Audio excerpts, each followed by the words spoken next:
Good evening, everyone.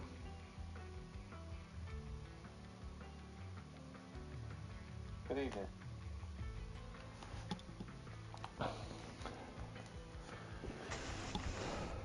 We all know about the incredible history of Silverstone in terms of Formula One. It first hosted the original round of the 1950 championship some 76 years ago. But I wanted to talk you through a couple of facts that you perhaps might not know to this day. Shortly after World War II, it hosted refugees and displaced people following the war to help secure them a place of safety and food rationing to secure them in the British public. And the other element of it that you might not know about in the early 2000s is that Silverstone, like a lot of tracks around the world, faced substantial pressure from local residents over the levels of noise in the area. Thankfully, those protests got waved away and an agreement was achieved.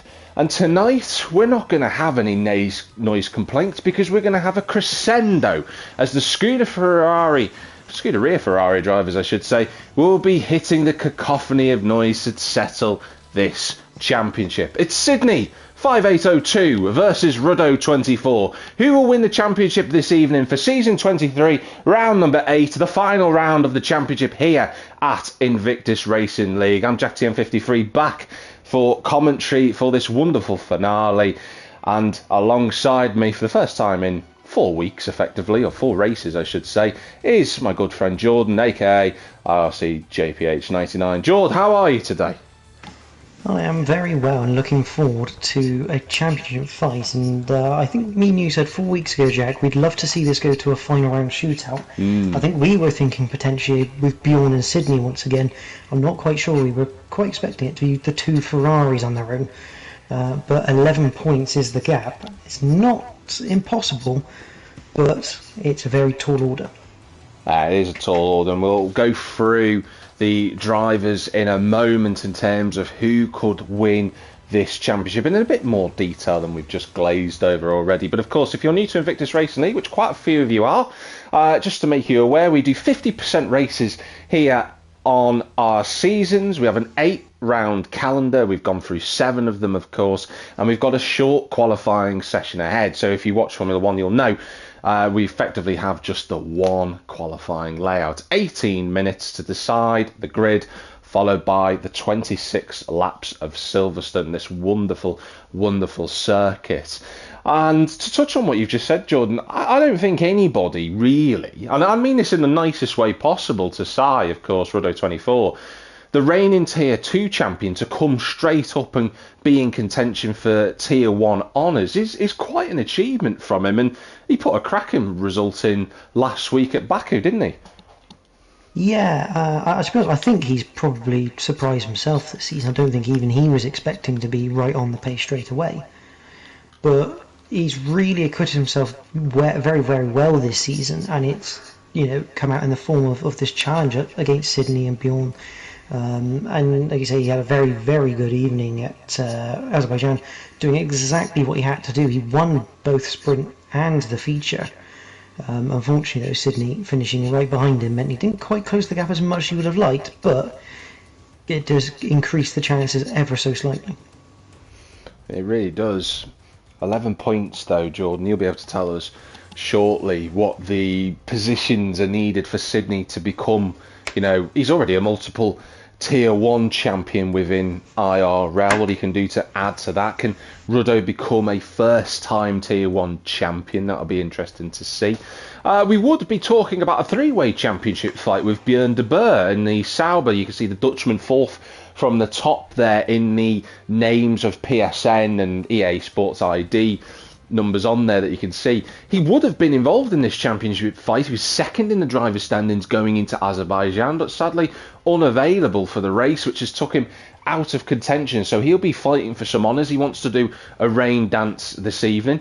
We also have a stacked grid this evening. I just wanted to run through a couple of those drivers who've joined us for tonight's proceedings. Let's just have a quick look through. You've got Clips Kiri up from Tier 2 tonight. He's facing off the Tier 1 drivers. You've also got a debutant in the form of Unheard Catnap24. We don't know where he's from, or she is from for that matter. Great to see Scotty Designs BTW back in IRL for the first time in quite some seasons, actually. Really good to see Scotty back. FRLO Stephen, he won the sprint race in Azerbaijan last week in Tier 2. Really good to see. Wacky Jackie in the Mercedes. What I'd like to say about Wacky Jackie very briefly is that's my stage name on the weekend, so I'm going to go and claim that one back. JD Will, I'm going to go with JD Will 2011. That's what we're going to go with there. And you'll also notice that Trist is in as a spectator this evening. If you don't know much about Trist, she's been part of RL for a number of seasons now. It's great to have her on board. She's not commentating, she's actually recording some stuff for us for social media. I'll tell you more about that later on in the broadcast, but we're about to get started, Jordan. Yeah, it's going to be fun, although Wacky Jackie might want to select a car. There we go. It must be also noted that the likes of Clips Kiri, Callum, O'Stephen, they will not be scoring points. However, the others who are reserves for tonight will score points, so they could come in handy for this title fight.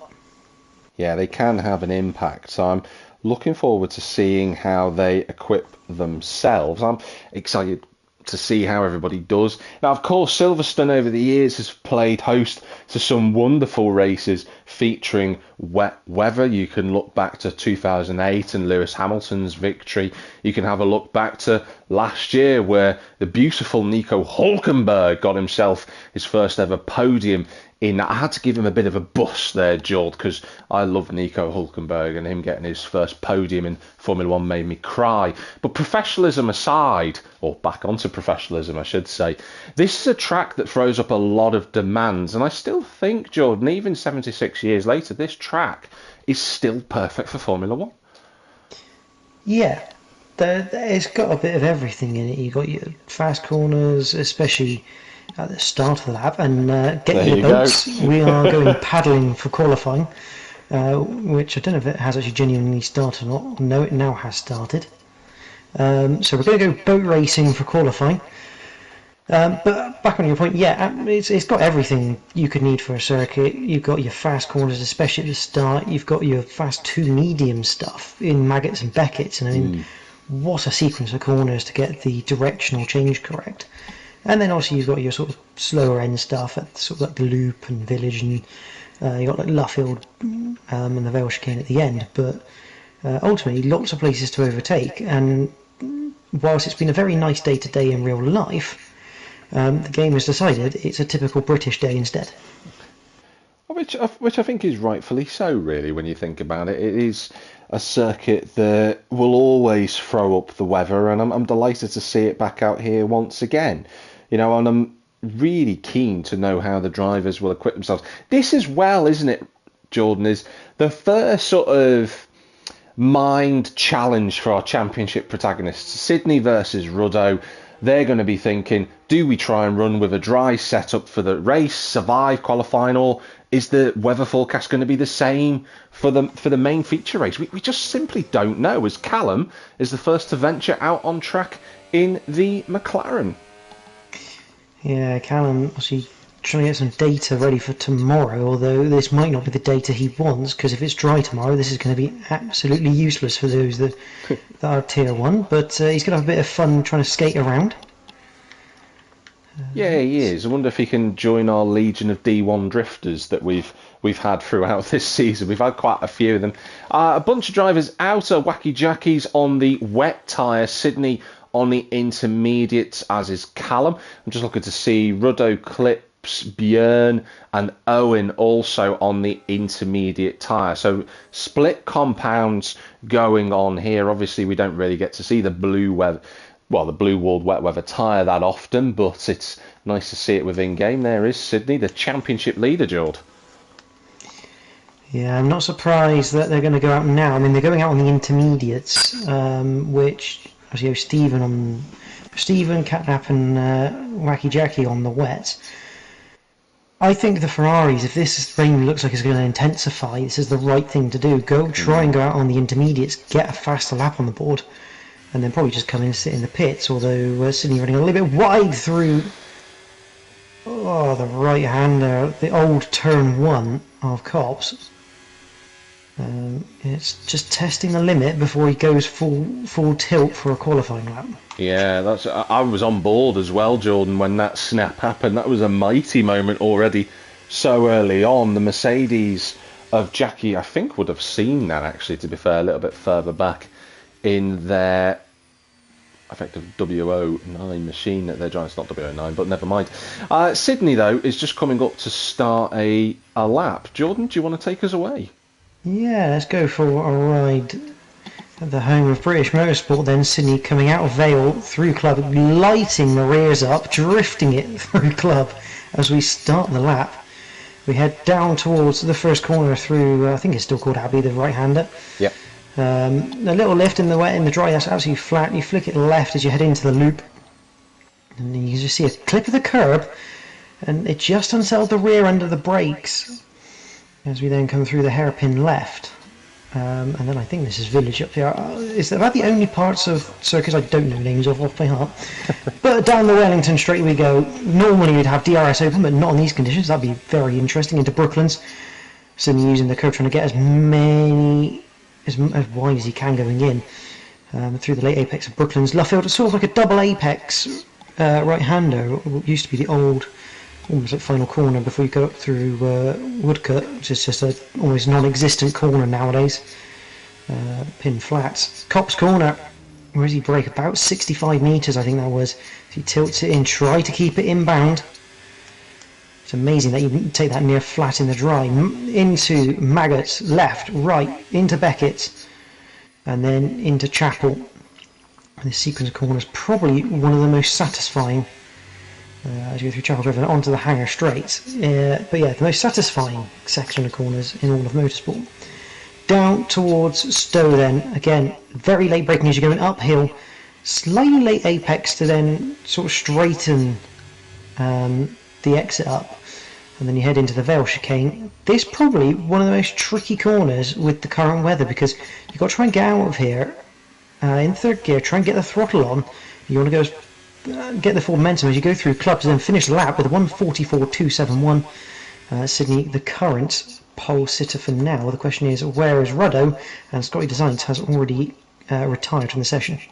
Yeah, it looked like Scotty had retired in the pit, so I don't think it was anything too particular, like an incident for him. So Scotty electing probably the best decision to try and start from the back for his first race in IRL for quite some time. Let's have a look through the drivers as Unheard Catnap fires themselves into 5th place. Ruddo, that's an important lap time for Rudd. That puts him into 2nd place. He's less than 4/10 off away from his championship rival. Who else is coming towards the chicane? That looks like SFR. Matty having a big slide out of Vale and Club there onto the start-finish line. That's a good effort. Splits the Ferraris. So Matty and up beyond the pole, yeah. Takes provisional pole. He had very good traction coming out of Vale, but the question is, what type of setup is he running? As Owen puts himself into 3rd.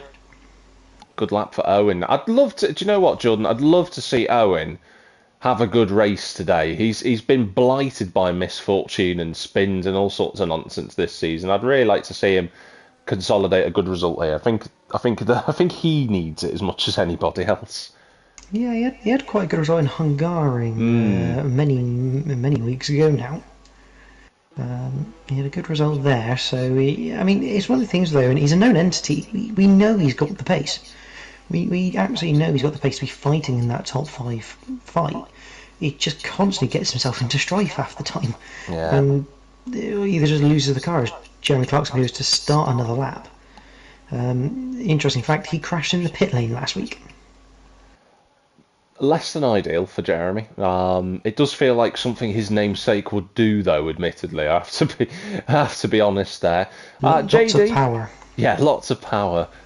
But JD will coming out of the final corner. This looks like it's an invalidated lap time, and sure enough, it was as he flew off the road there at the final cut. In fact, he's taken up some lawn mowing there. That's some interesting excursions off the racing line. I think he's trying to get himself into a good rhythm.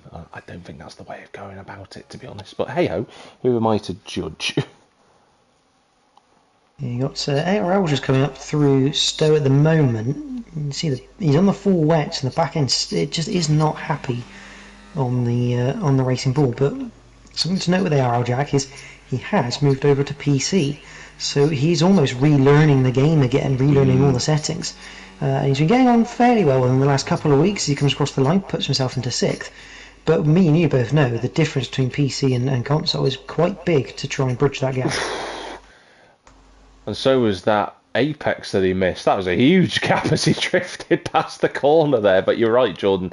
It is almost like relearning everything. So he's going to have to have still a good lap. He's the lead driver on the wet tyres. But I think it's evidencing that, looks like to me, there's a bit of a drier patch through there as Ashtube now goes up to 2nd place. That's a brilliant lap time from the Racing Bull to go 2nd. And whilst we were talking, wow, look at that lap. I was just about to say Björn went quicker. That is astonishing from Jeremy. A 41.5. He's a 2.5 clear of Björn. He's a 1.2 clear of Ashtube. I think you mean he's more than 1.2. He's like 2.7 ahead of Ashtube there. He's Jeremy Clarkson.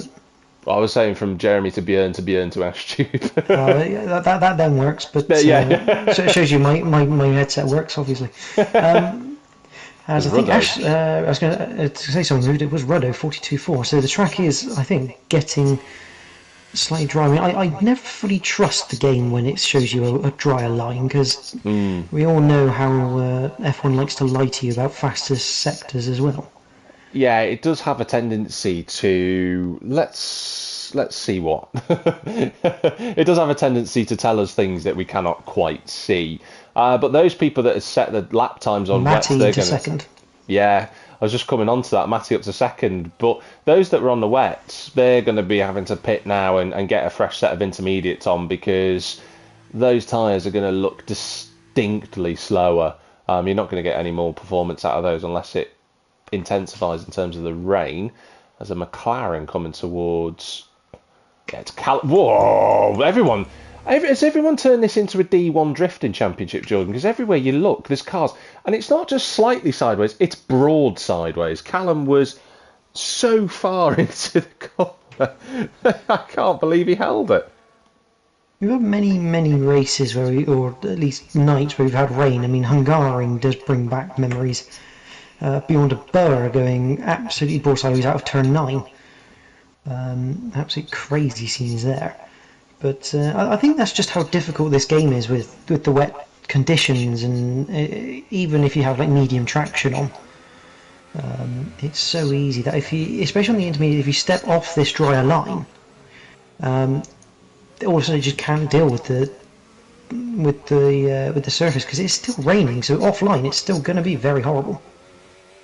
Yeah, it's certainly not gonna be ideal for the drivers. Still waiting for Clips Kiri to set a lap time. He's weaving down the road there. I think that was one of the other cars coming through. Was that Matty? No, I can't quite tell. Pars has just come through, but he's starting another lap. As Björn goes quicker, and a new fastest lap of qualifying, a 1:40.7. I think now the guys on the wets may have actually played a bit of a blinder in comparison to the likes of like Sydney and that, who are still out there on their older Inters, because now obviously as the cars go through on that drier line, they're going to keep making it better and better, and all the guys on the wets now going to come in, put a brand new set of intermediates on, and have quite good grip to start with, so they should have quite good confidence. Yeah, they should do, in theory. I mean, Ruddo's gone in for a pit stop, so he's going to get a new change of tyres. As you said, Sydney's still circulating, isn't he, by the looks of it? Jeremy's coming around the final corner now, so see if the Haasman can improve. He can do more than that. He can retake provisional pole, and he goes into the 39s. 1.2 in front of Björn. Oh, forget about it. Sydney's just gone faster. A 1:39.9. So, despite the intermediates on his car being slightly older than everybody else's, no real problems. Well, that's the other thing, is obviously as they stay out, they're going to keep burning the fuel, so the cars are going to get lighter and lighter still. and that will even on worn tyres will still give you a little bit of extra performance as Catnap goes a bit quicker and he stays in. I think he goes into ninth place ahead of Wacky Jackie. And who was that? Oh, Stephen's just gone up the order, and someone else. Pars has put himself into fourth. That's more like it from Pars, the season 22 Tier 2 runner-up. I could have fitted another second place in there, I think, Jordan, to be honest with you. But Pars up to fourth, that's more like it from him. That's what we like to see. Pars, who has shown some really good forms at times this season, but has just not really had the opportunity to get Kiri all the results. finally sets a time, Jack. He puts himself sixth. That's a good lap for Clips. He'll be delighted with that. I think to be in Tier 1 setting that lap time for this evening, I think he'd be quite pleased. I think we're going to see all of the best laps coming right at the end of this session as all the fuel burns and the line becomes drier, in quotation marks, drier and drier as the session goes on. You just see there with Clips as he went into Brooklands, the rear right was just offline, and you could just see the back just drift away from him there.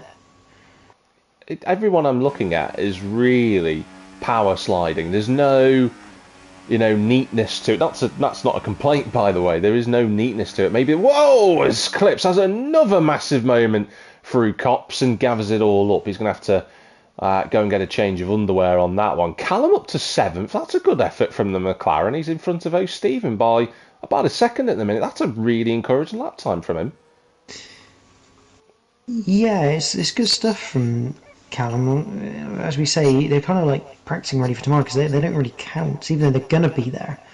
They don't particularly count in the results for tonight. But it is, I've always stated, you always get quicker by racing quicker people. And that's what Callum's doing. I think Stephen's just going to pits. I'm just watching Ashtube because after one sector, he's about 1.2 quick. He's a big snap coming through Stowe. Wow. Just about held on to it, as I think ARL's just put himself into P6. And Ruddo's going to have to start pulling some out of the bag here because right now this is a bad situation for him. Yeah, it's not ideal. He's just come out, so he's out on a new fresh set of tyres as Ashtube goes up to 6th place, about 1.5 seconds away from provisional pole. I think that's Wacky Jackie coming around the final corner. He does go quicker as well, 2.4 quicker, but it doesn't put him up any higher. I think the lap time was invalidated, Jordan, because that was a 44 and his lap time's still a 46. It was, yeah. So I think there's still time to come from the Mercedes W16. That's the one that I always forget the 2025 is the 16, not the 09. I'm living in a whole different era of Formula 1 cars with the W09. But it is Callum coming around the final corner again, but I think he's invalidated this one, so he will continue on. So we look at the two debutants in the Aston Martins, and in fact Catnap is quite literally going for a sleep. He's back into the pits, no more laps coming from the way of the Aston Martin. Worrying thing is, I don't know if that's a reference to a particular other game that I've seen clips of Catnap. But Ruddo just coming round Stowe Corner. Pars up to 2nd, Jord, as we follow Ruddo now in 11th place. He needs a big lap here. He was 2.4 up after 2 sectors. What can he pull out through the 3rd sector? Cross the line, provisional pole with a 39.2, but I think that's just going to set the tone of what's going to happen in this last 2 minutes of the session. Yeah, it can all... he has a big... that was no one's at fault there between... It was either Callum or O'Stephen with Ruddo as he came around turn 1, but it just looked... It was where the pit lane merges with turn 2 at the left-hander of Farm. It's just a little bit awkward for Ruddo. Managed to gather it all up though. Sydney's on an out lap. He'll have enough time to get around as Wacky Jackie goes up to Clarkson 1 I don't know if I think my screen was showing us 1.9 up. I saw that. He just started a lap. I saw that too, Jordan. You're not mistaken there. I definitely saw that as well. Callum's also on a lap. Scotty commented before, you're saying last to 16th incoming. Well, he's done just that. He's already there. But Callum's coming around the final corner. Is this going to be a 141 from Callum? It is. It puts him into the top 10 for now. Jerry Clarkson, 7 tenths up after 1 sector. I'll keep an eye on him, but It's a good start to the lap for the Haas. That's a really nice lap. Björn and Clips Kiri are about to start flying laps as Clips decides to get the tail end of the car out once again. There's SFR Matty just in the background, also on an outlap. So we're trying to find the lap times, really, Jordan.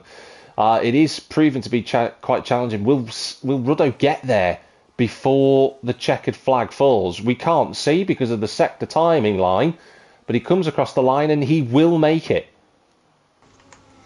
Jeremy Clark's now 1.2 up on his time after 2 sectors. He's just coming through Stowe Corner over the crest as he comes down to Vale. He absolutely wagging the tail. This is going to be his final attempt. Doesn't quite get it turned into the first part of Vale very nicely, which means he's tightened up the second part. And now he's a little bit delayed getting on the throttle. But it is still 1.4 quicker at 38.1. Let's see who else we've got coming through. Beyond the Burt. He's 7/10 up after 1 sector. Yeah, he's definitely one to watch. Sydney is matching his first sector at the minute, so there's time still to come from the Ferrari. Pars is in sector 2 at the moment, so we don't quite know what his reference point is. Let's see Björn as he comes across the split time down the Hanger Straight, and that's going to be a big improvement. 1.7 puts him on track for a 39 flat. This will get him to the front row, providing he doesn't make a mistake. I'm just keeping an eye on Pars as well. He's just coming through the sector 2 time. He's 7/10 up, so he's on target for a 39.1 here for the Red Bull. It's all going to start tightening up. So Björn, the first of the big hitters in Tier 1 to come towards the start-finish line. Can he challenge Jeremy's pole position? A snap of oversteer puts him onto a 38.7. Ruddo is done, Jordan. His qualifying's over. He's not going to improve. But Pars, can he respond in the one-off liveried Red Bull? He goes to third, so it all falls to Sydney. He's 6/10 after 2 sectors. Just about gets ahead of his teammate into 4th. So the Ferrari's not at the front of this pack, and that's everyone done, Jack. Jeremy Clarkson takes pole from Beyond the Burr, Pars in 3rd, and the 2 Ferraris together on the grid. Not on the same row, but they might as well be. 4th and 5th, the 2 championship protagonists. Well, that was a great qualifying session. Ruddo coming into the pit, so he's the one we will wait for. But a big spread in the field between Jeremy and Catnap down in the 43.9s. But in truth, I'm going to put that down to weather conditions, realistically. 6 seconds. I don't expect, like O'Stephen, for example, to be realistically that far away. So for those 2 Aston Martins at the back of the field, they're certainly quicker than that. I expect them to improve during the race. And we don't know yet either, Jordan, what the weather's going to be in the race. We don't know if it's going to be dry or wet. That's going to be the big question. But another pole for Jeremy. He's been on fire this season. Yeah, he's been good on the Saturdays as Jeremy. He just needs to now convert this into a win. But your grid order, as we have 20 seconds left. Jeremy Clarkson, Beyond the Burt on row 1. Row 2 is Pars and Sydney. Row 3 is Ruddo and Ashcheap. Row 4 is Clips Kieran ARL. Row 5, Owen and Matty. Callum and Wacky Jackie make up row 6. O'Stephen and JD Will is row 7. And row 8 is Catnap and Scotty Designs, who, Jack, I will say with Scotty, he has actually been playing this game.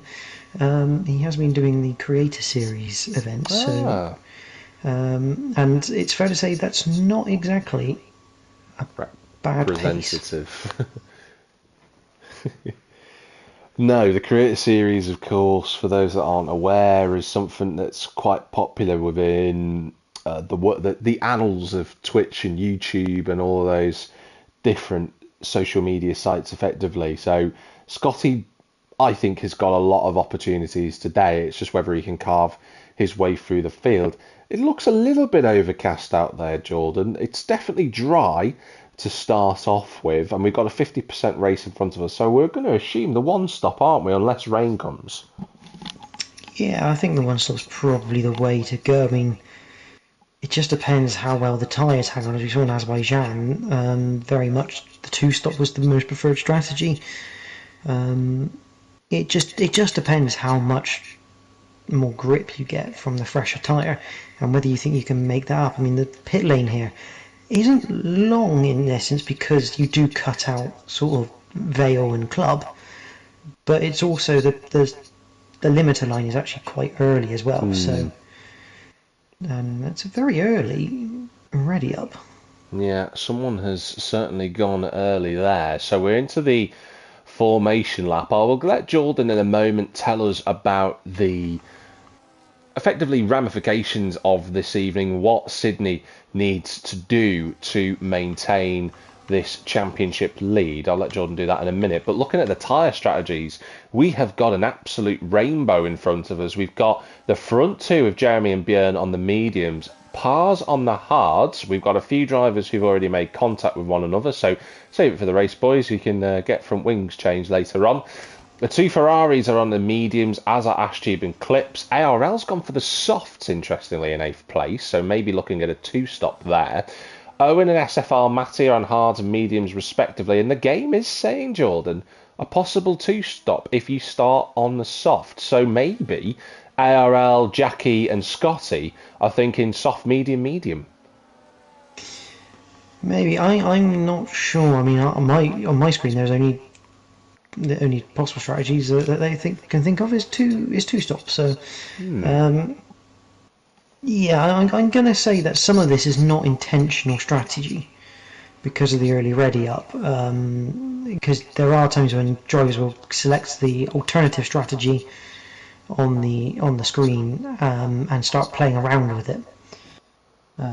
So we'll see what happens there. But so the championship picture. Ruddo needs at least third. He has to be on the podium to make this work for him tonight. Sydney needs 7th with fastest lap or 6th and higher, and he'll be champion. Well, there you go. That's what he's after.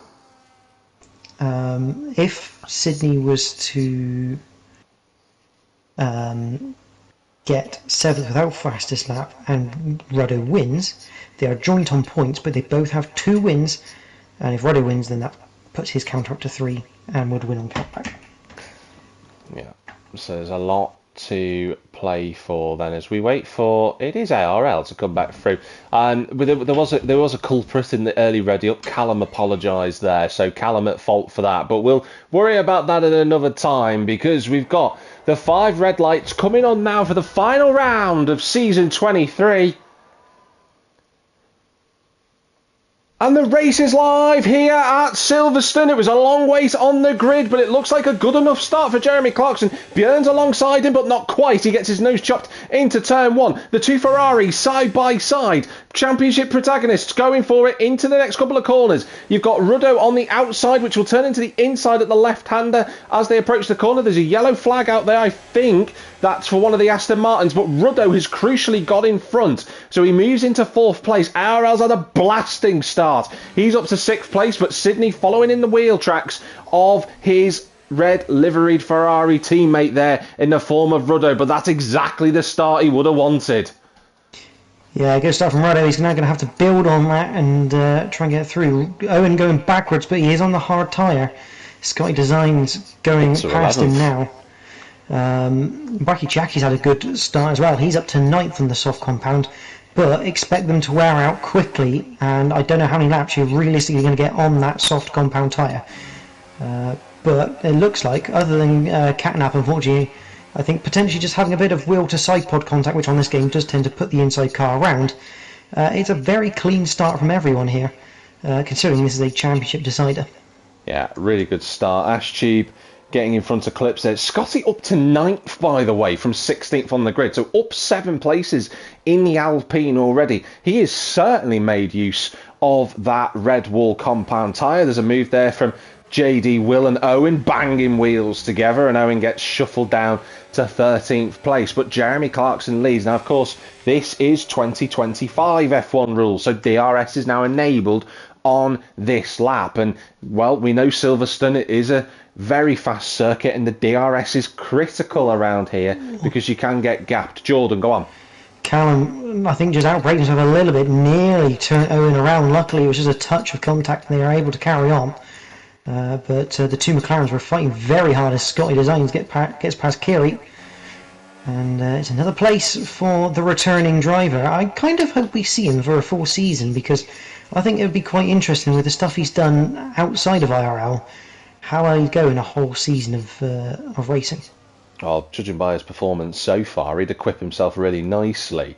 Is that JD Will going past Wacky Jackie for 11th? It is, so the Aston Martin overtook potentially off circuit there, and I think he's going to have to let the Mercedes back through, which he does. So Jackie gets that place back, but the whole cohort of them from 11th to 16th all fighting over the same piece of tarmac, although that was the same piece of grass for the Aston Martin as JD goes off the road. Matty moves past Clips into 9th place, but a bit of a status quo amongst the top 6. No one really shuffling around just yet. Is he a yellow flag? Is that Jackie round?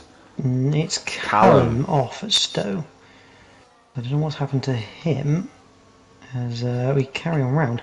As, the Aston Martin down the inside. Oh, contact between the Aston and the Mercedes catnap round. It's unfortunate considering he got himself back into a nice fighting position with people after a spin earlier on, but they carry on. No one's out. We've completed 2 laps. There's a spinner. That's Sky Designs. Oh no! Around. That's I think that's the loop. Jordan's new corner names. It is the loop, Jordan, by the way.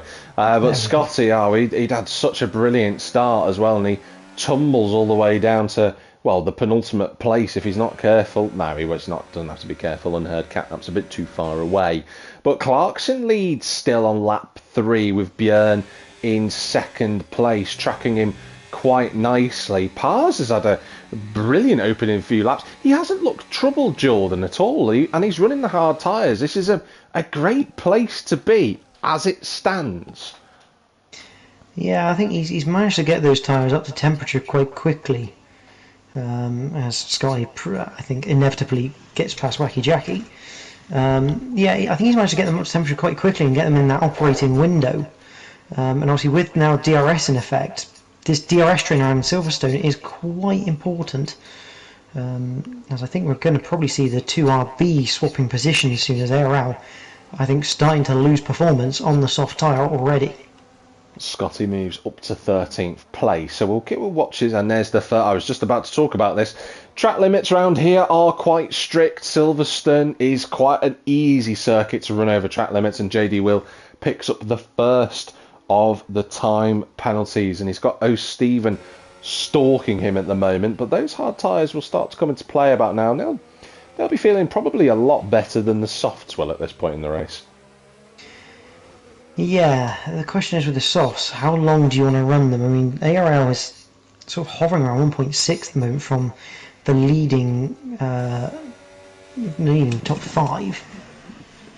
He's not really losing time in this section, but the problem is, because he's outside DRS, as soon as he gets to the hangar straight, that's where he loses the time, and that's why the DRS is so important, as Bjorn runs a bit wide through Copse Corner, so he's trying to chase down the Haas Jeremy. Yeah, he's pushing, isn't he, as Björn? He's really trying to find the lap time into the right-hander, then the sweep of the left onto the hangar straight. Let's just see how much he does close up by as we come towards the next hander at the right-hander. He's closing, but he's not quite close enough. And coming back to your point, Jordan, ARL's losing 6/10 down the hangar straight without DRS. And Astrid must be thinking, come on, boys, get us on the pit wall, get us swapped. Yeah, I mean, ARL and Astrid, they're quite good mates, so they'll probably be talking at the moment. The best thing they can really do, if Astrid can get close enough to ARL, is try and play a bit of leapfrog. As O'Stephen. Oh, and Scotty Designs is round again. I don't know if there was contact though this time. It did look like himself and JD Will were side by side going into Vale. I only caught the end of it, so I'm just going to have a little watch of that back, Jordan. But sadly, Scotty down to 15th. Yeah, Wacky Jackie in for the first pit stop of the day. He goes to medium tyres. I think that confirming he's on a 2-stop strategy. Well, there we go. That's that one sorted out. We'll see what the Mercedes pit crew... In fact, it looks like Scotty's had contact with O'Stephen, actually, by the seams of it.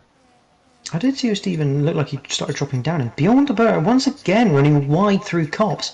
He's just not able to get that car turned in the dirty air of Jeremy Clarkson at the moment. He's got to be careful because he will pick up a time penalty. Scotty round again. He's lost it. I think those tyres are going to be very hot and not very grippy right now. No, they're not going to be in the best place for him as Björn closes up again.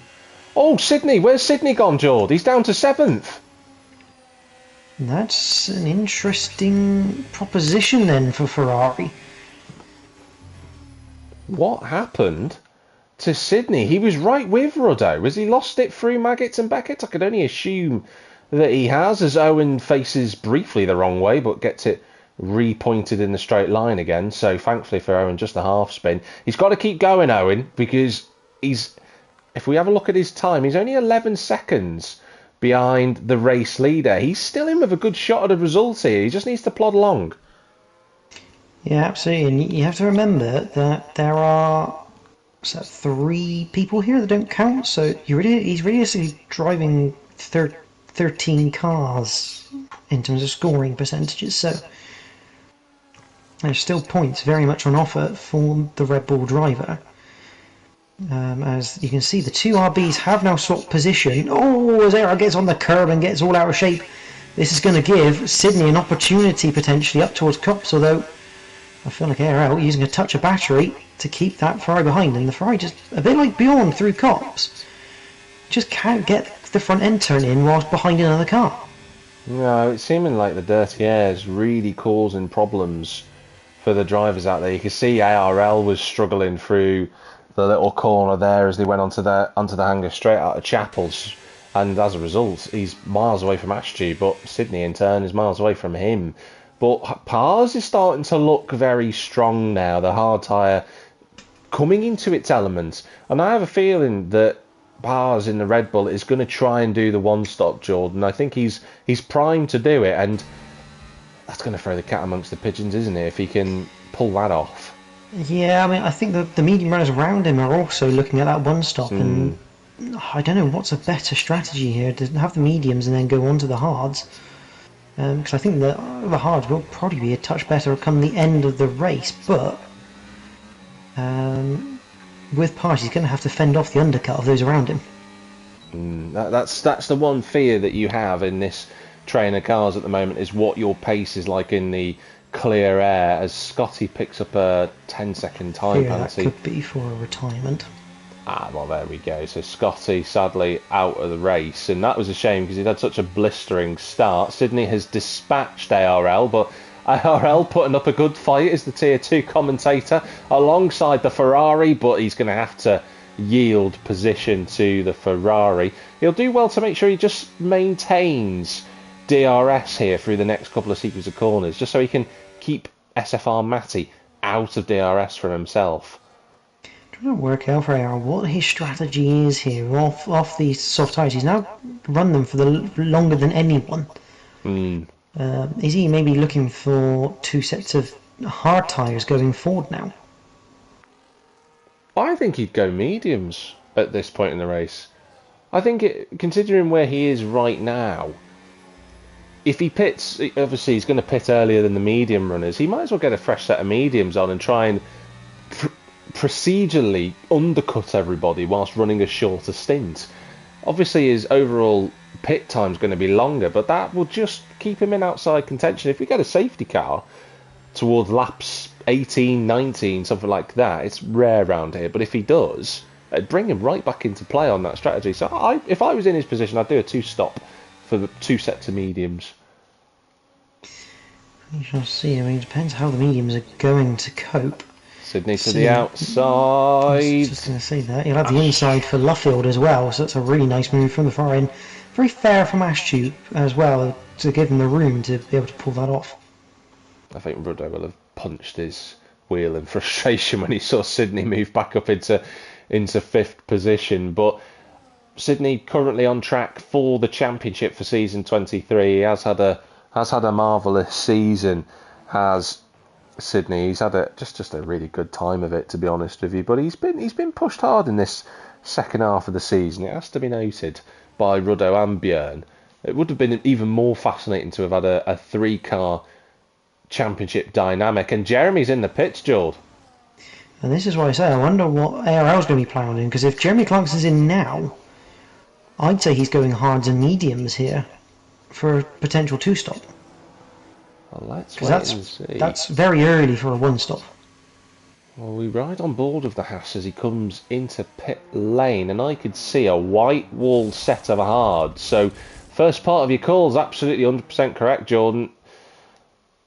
But will they do 17, 18 laps of this race? I think that's a stretch around here. We know the tyre wear is not very kind.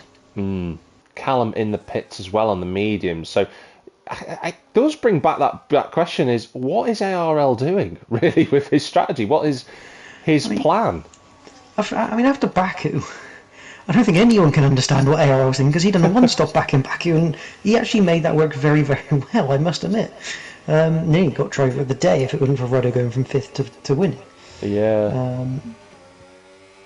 Owen and Matty had a lovely little fight there, just going through the long right-hander at Luffield, which was really nice to see. But Owen now starting to move up as well, so his tyres are firing on all pieces of rubber that he'd want them to be on. Let's see how Björn copes with Pars.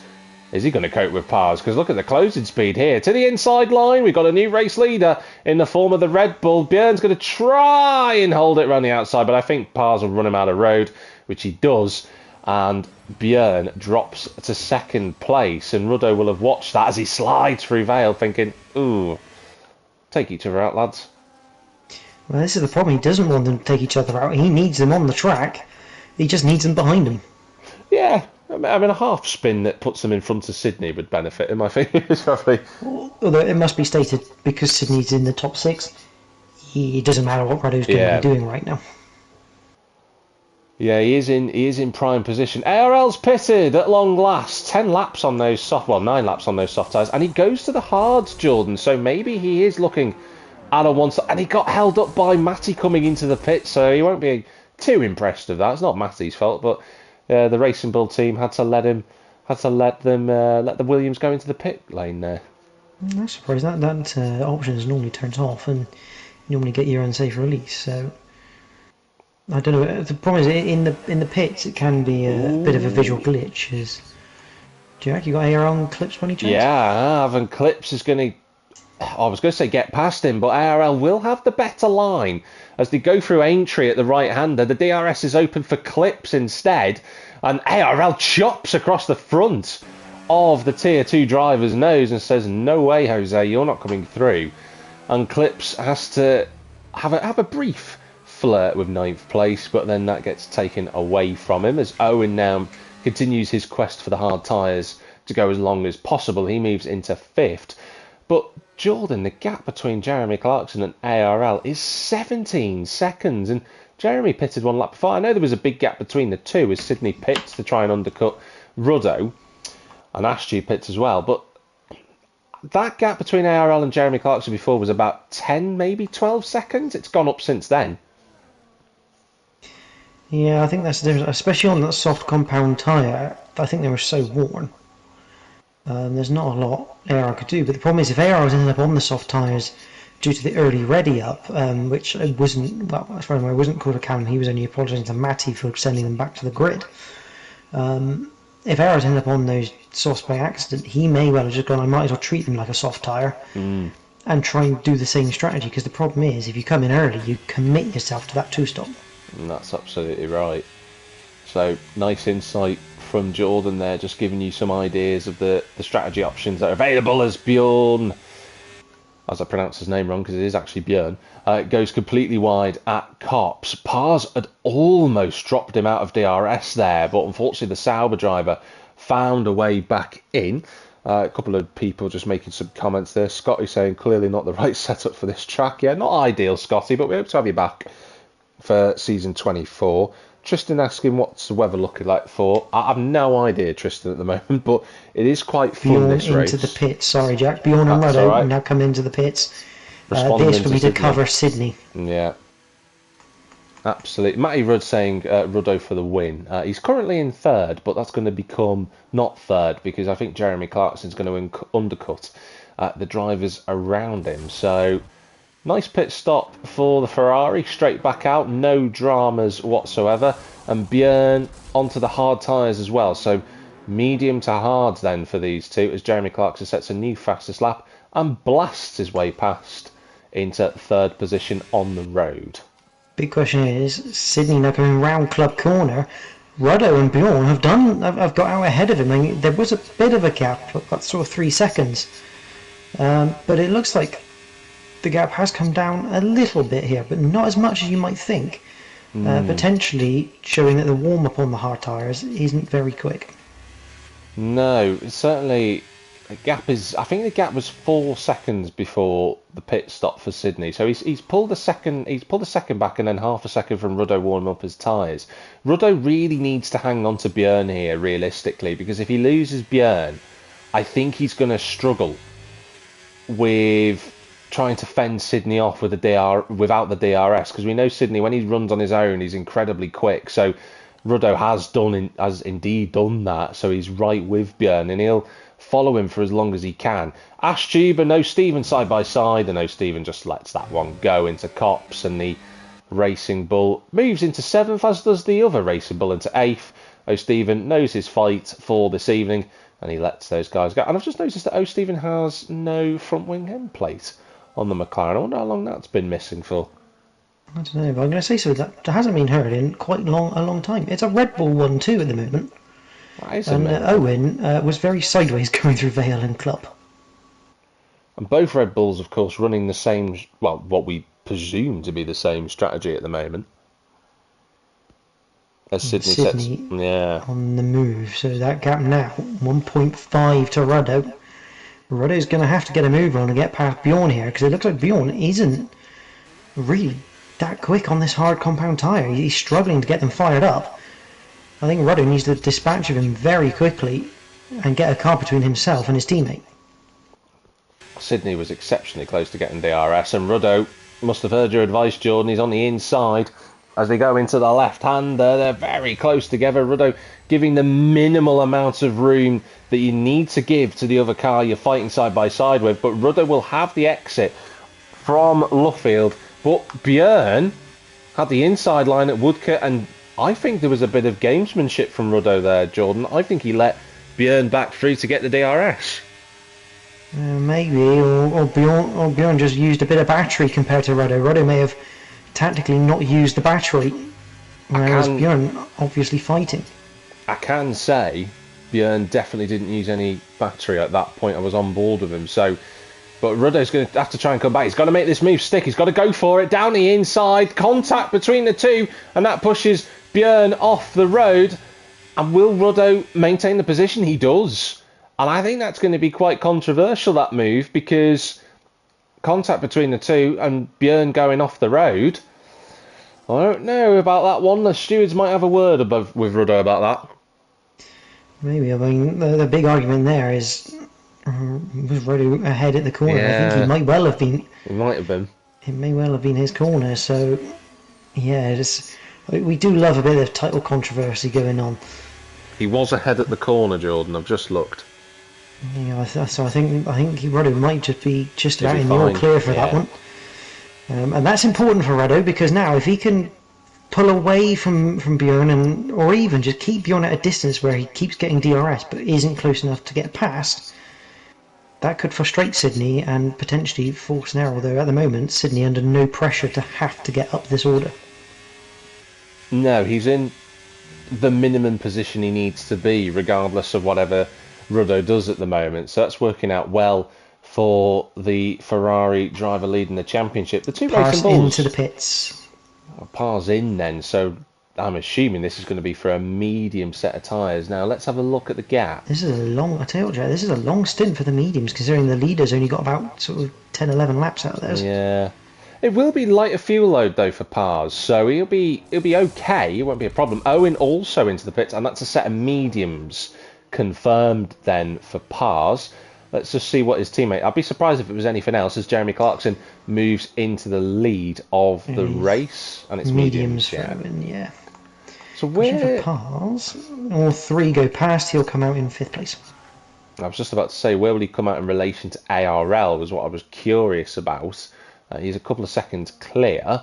Where is Owen in relation to SFR? Matty's going to be behind Matty, but in front of Clip's Kiri. So Owen now on the mediums. He can make hay with this and go after the Williams and get himself a points finish for, I think, for the first time actually since Belgium, which is going back to the last time me and you commentated together, Jordan, which is maybe that's a good luck charm for Owen. He stays involved when we're commentating. Yeah, I like to think we bring good luck together, Jack. That's always a nice thing to have, isn't it? It is. Lucky commentator charm. It makes a change for the usual commentators, because Yellow flag. JD Will's gone round at Vale, and he's decided with very hot tyres to light it up again. And JD will get back on track. Biggest problem for JD now is that those are brand new tyres that he's just probably taken about 15% of wear out of the rears on.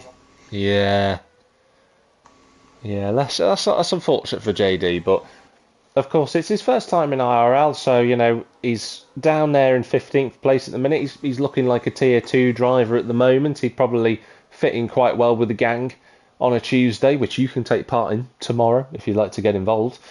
Do sign up via the Discord. We also now, very quietly, have not yet announced this, but we do also now have a TikTok account, which you can check out with Invictus Racing. You just type in the @sign, it comes up there for you, which is where I know a couple of drivers have come from in the past few days, which is nice to see. But Jeremy, at the moment, Jordan, leading. He's lost a little bit of time to Ruddo in the last lap or two, by about a second.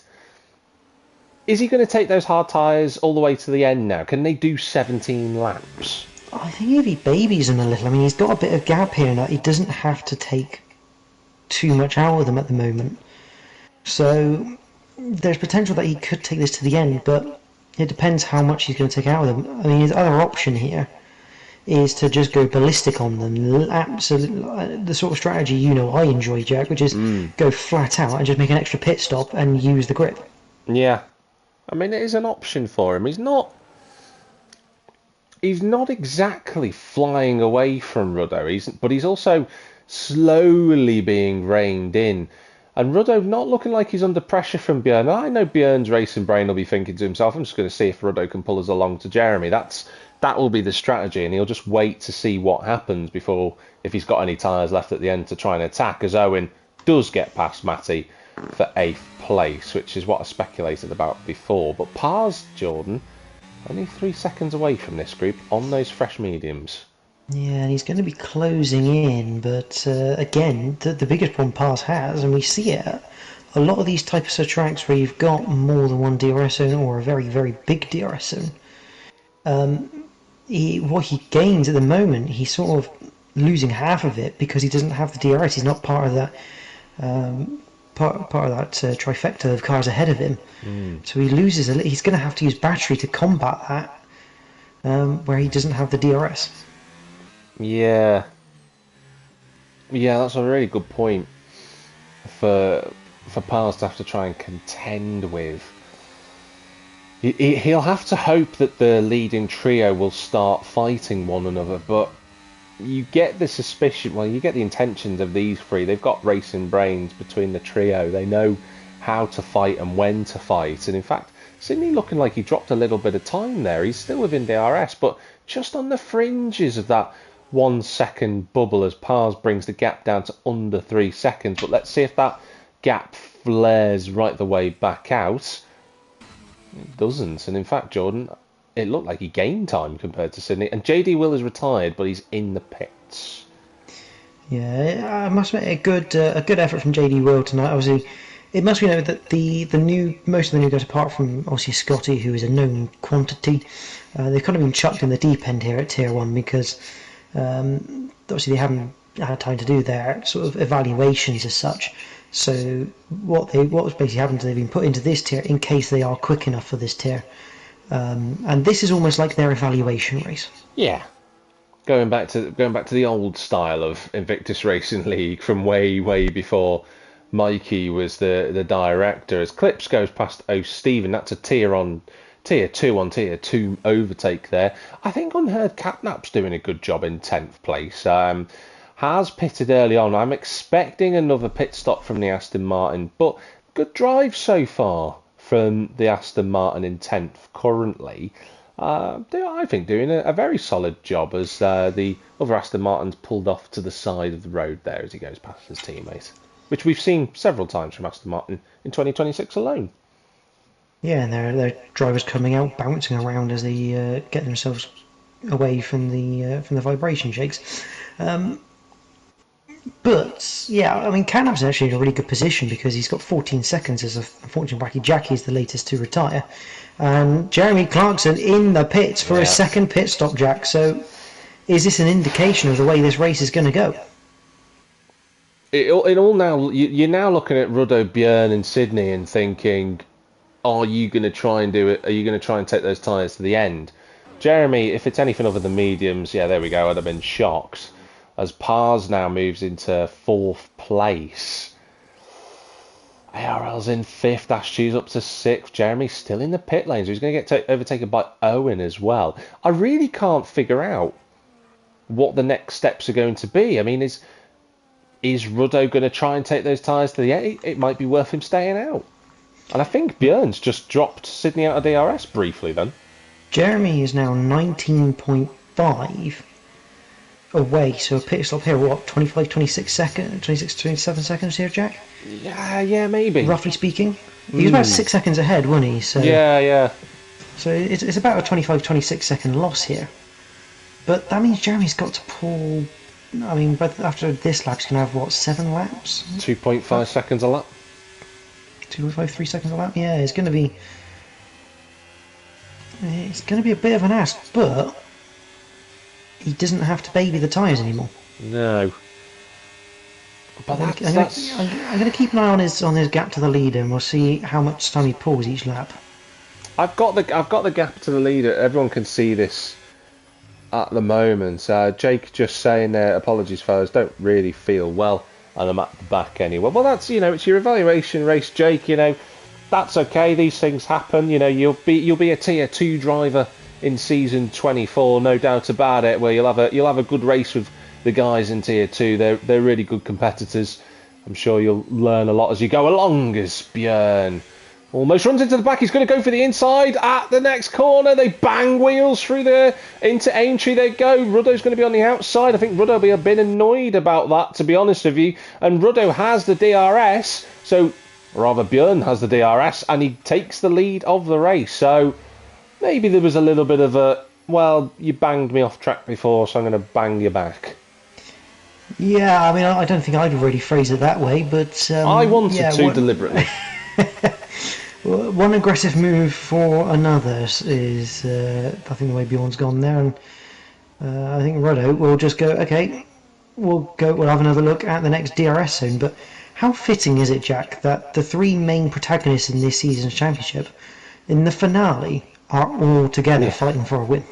I just wonder what the dynamic would have been had Björn raced last week if he'd have been available. I really think we could have had this. I mean, imagine this with 7 laps to go and they're all scrambling for position. Who knows what the outlook could have been? Because if Björn had a race, we might have had a completely different closed-up champion. We just don't know. We're all speculating here, but it is really nice to see these 3 together. They have been the standout performers in Tier 1 as Jeremy Clarkson fires up to 7th place. I say standout performers. Sorry, Jack, 16.3 seconds now, Jeremy Clarkson. He's pulling like 3 seconds a lap. Yeah, it's what he needs. It's more than what he needs, really, but are the tyres going to last? That's the next question, as he does a 28.6. What's the fastest lap after that? Okay, Sydney was a 28.650, so, but obviously he's not going to be doing that now, is Sydney? No. So I've got the lap delta up in the top right corner. You can all see that. So we'll wait and see what Björn's lap time is when he comes across the line. Even if he gets overtaken by Ruddo, this is the driver we need to stay with, because that'll give us a true representation of what Jeremy is doing compared to him. But he's under massive pressure from Ruddo here. Sydney, I think he knows what he has to do. I think he's just dropping away from this fight, knowing that he'll pick up the pieces if there's an accident or something. He's in line for the championship, but we wait as they go through Maggots and Beckett's complex and into next couple of corners leading onto the hangar straight. DRS will be available for the number 24 of Ruddo, but he's not close enough to Björn at the minute. I think you kind of need to be about sort of 2 to 3 tenths behind coming out of Chapel. And Pars hasn't made any inroads, has he, either? In fact, he's fallen away, if anything. I think Pars maybe has used up his tyres. He was battling so much against the DRS train here. I think he's actually used up his tyres and probably quite a lot of his battery trying to negate that, and it's just not worked for him. No, sadly not. But Jeremy comes around the next corner and he is 1.7 faster than Björn on that lap. So it was half a second quicker than what he needed to be on the first lap. He's 8 tenths slower than where he needed to be on the second lap. So he's going to fall short by about 7 tenths. These are approximate gaps at the minute, though, ladies and gentlemen. They could all change. If these front three all start fighting, it can bring everybody back together. But, and Jordan, you'll have spotted this, Jeremy's got a bit of a roadblock in front of him. Yeah, he's got the 2 RBs, although 12 and 11 lap old tyres for them on the hards. You'd like to think Jeremy Clarkson should make fairly easy work of them once he's on the back of them. But if he's smart, he'll make sure he tries to take as much DRS off them as he can get to try and better this cause for this 2-stop strategy. I mean, it's the one thing with the 2-stop. It's all well and good doing it, but did Jeremy Clarkson push enough in his first 2 stints to make this work? And I get the feeling the answer to that is probably no. I think the new problem now is that he got the DRS benefit, but he needs to get on with getting past Ashtube lickety split, really, because he's not going to have enough time. We go into Vale and Club shortly as he goes through the right, and you can see how much more grip he's got, but there's no way through. And that lap's a 29.3, and if Björn's still doing 30.5s, he's gaining, but it's not going to be enough, and I think he might peak with 5th here. Yeah, he needs Ruddo to start attacking Björn ASAP here and start going side by side to the likes of like Brooklands and Luffield, places where you do lose a lot of time going side by side because you can't pick up the throttle early. Ruddo's still just 3 tenths behind the race leader at the moment, as Jeremy Clarkson still cannot get past the RBs down the Wellington. Oh, that's a great move, though. That is a beautiful move from Jeremy. He had to go the long way round to make that one stick. And can he do 2 for the price of 1 before we get to Cops? If I was him, he's going to be smart. I was just about to say, if he's smart, he'll back out of it, which he does do. So, nice racecraft from Jeremy. He did, although he had to really back out going through Cops, and it's cost him a touch of time. And you see now he's actually lost time to Björn fighting these RBs, but he should now. I don't think ARL will fight this one too much. I say that as he goes left and right trying to break the toe with his one legal movement. I think that was fine, because that's one move back to the racing line before the braking zone from ARL. If I was Jeremy Clarkson, I'd have just sent it down the inside there. Yeah, I thought that's why I made that noise, because it wasn't so much ARL moving back to the racing line. It was more like he didn't go for it. I thought he would have really sent it down the inside, would have Jeremy. But he's had a good season. I've got to be honest. When he showed up for the first round of the season, first time he'd been, committed to a full season with IRL for a while, and won the first race of the season. He missed a couple of rounds, so it's took him out of the championship. That's a lovely switchback if he can pull this off with the DRS. He should be fine. He does have it, but IRL's on the battery, so they're not going to make it easy for him. And there you go, the Haas driver moves into 5th place. But as I was saying, he's been another driver this season who's done really well. It's been really nice to have him back in IRL. He's done a great job, and he's had some brilliant races, and that race victory he had at Bahrain was absolutely fab.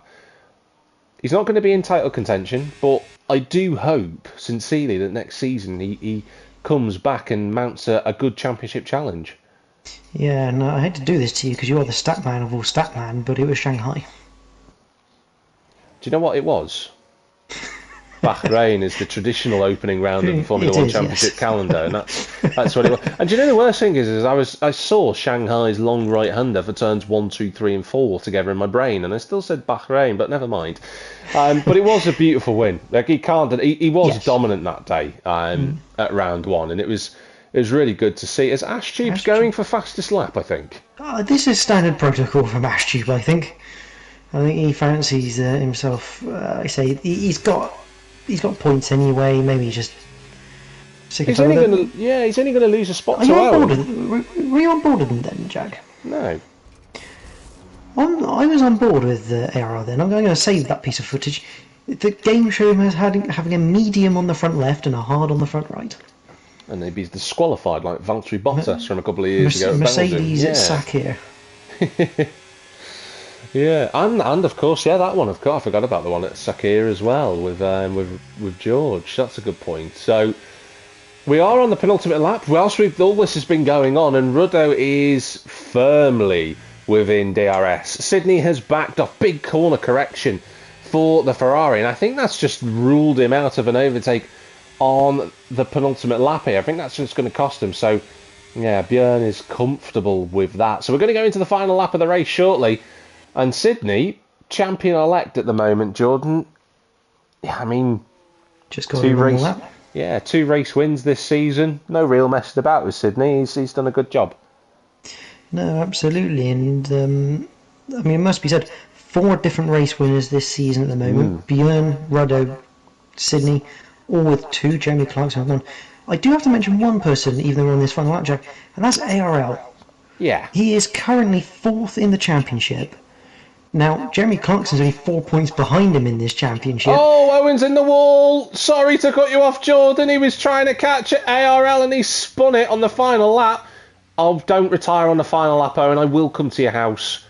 Get it turned around. He's got loads of time to get it. He's so far in front of Ash Tube. Yeah, he's going to get going.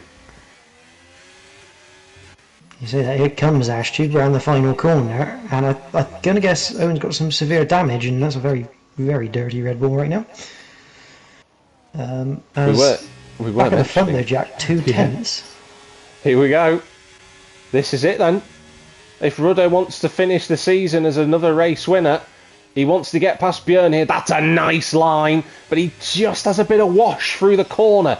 And I don't know in terms of the battery situation whether he's going to get past Björn as they come towards the final part of overtaking here. He's not quite close enough.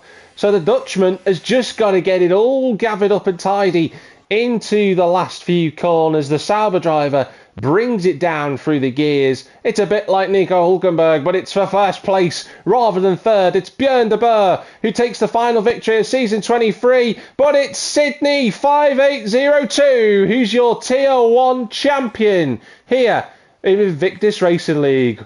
What a season. Absolutely. Pass completes the top 4. Jeremy Clarkson 5th.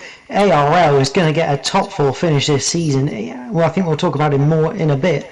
But what a fantastic season he's had in that RB.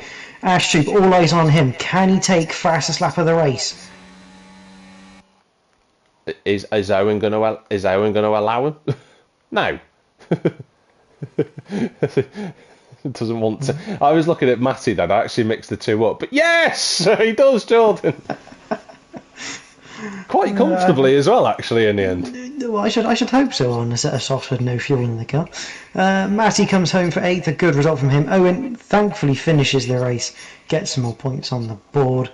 Clips Kiri will take 10th, unheard catnap. The only debutant tonight to finish the race, a fantastic effort from him. He will take points in Tier 1, which is good on his debut. It means he's not going to be last in the table. Callum and Stephen, the 2 Tier 2 drivers at the back, collecting valuable data for tomorrow's race. But all eyes on Sydney, the season 23 Tier 1 champion. Well, he did exactly what he needed to do tonight. And Sydney, well, he's been a champion before of IRL. He's faced up against Björn on a number of times. This season it was his teammate as Björn falls on the floor. But this season it was his teammate pushing him all the way in the end. And a very valiant effort from Ruddo to finish second on his promotion from Tier 2 in the end. Driver of the day apparently going the way of Owen, considering he broke his front wing on the final lap. I would dispute that, but fair play to Owen. He did make the most overtakes. Oh, Stephen getting the cleanest driver as well. That's a fascinating statistic, that one. But just looking through the provisional results, it is the Dutchman of Björn de Boer in first, with Ruddo in second, and our champion of season 23 of Sydney in third place. Pars in the end couldn't make any impact with the contra strategy in fourth. Jeremy Clarkson, a double stop didn't help him in the end for fifth. ARL and Ash Tube, the two Racing Bulls, in sixth and seventh, with Matty in eighth, Owen in ninth, Clips with 10th position, Catnap getting points in TR1, with Callum, he'll be pretty pleased with that, in 12th place. Oh, Stephen the last finisher, Jackie, JD and Scotty Designs retiring from the race. And what a race it was. Yeah, I mean, as I say, it's almost too perfect that the top three of the championship fighting for a win. Sydney at the end thinking, probably playing the smart game, knowing he didn't need to fight for that win, just backing off, just going, you know what, I'm better off not retiring from this race and giving Ruddo the opportunity. So it was smart driving for himself, but Ruddo and Bjorn, what a fight. I mean, two aggressive moves from the pair of them, both going in either direction. It was absolutely fantastic to watch that battle unfold. Who would you give your driver of the day to, Jordan? That's a very good question.